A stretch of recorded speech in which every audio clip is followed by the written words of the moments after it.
On the Road Not Taken, a memoir about the power of music. Written and narrated by Paul Dodgson. Introduction. In the year 2000, my father contracted lung cancer. One day I visited him at Guy's Hospital in London after he had undergone a major operation. As we sat together by a window and looked out across the city, he began to tell me about an episode of his life I knew nothing about.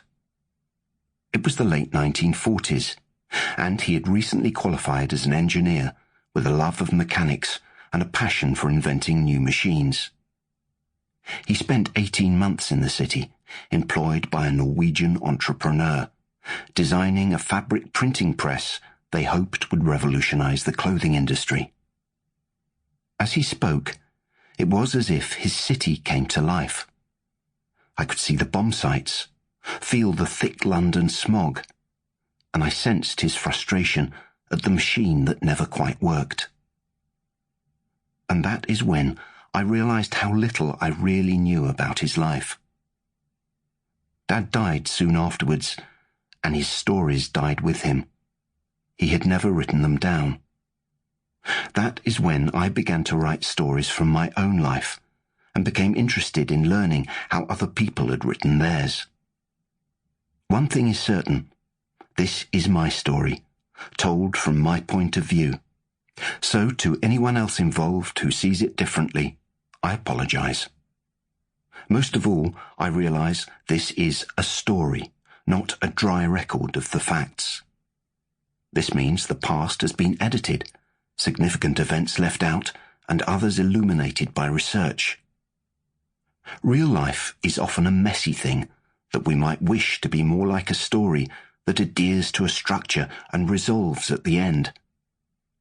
One criticism of stories I often hear when writing for radio or television is they should be more real. I suppose, ultimately, a memoir is an amalgamation of the two, creating a coherent story out of the messiness of life. Writing this book has taught me so much about stories and the power of music. I'm not only left with a renewed sense of awe and respect for the musicians who have walked me through the years, but also of how wonderful it is to make music too. Islands in the Stream, 2013.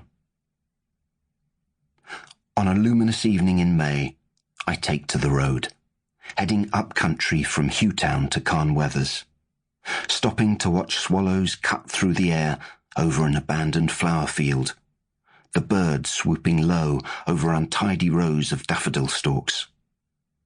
The roadside verges are teeming with wildflowers, and now the airport is closed for the night, there is delicious music in the air, made of soft wind and birdsong. From high on the hill, I look across the ocean toward the silhouette of Bishop Rock Lighthouse, where the sea is sparkling and low sun ignites the clouds.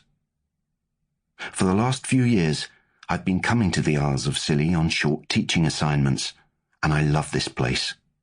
28 miles into the Atlantic and seeming like a world apart.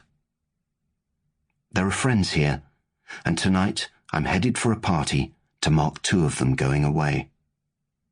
Patrick and Lisa have painstakingly restored an old wooden boat and are about to sail off to another life on the mainland.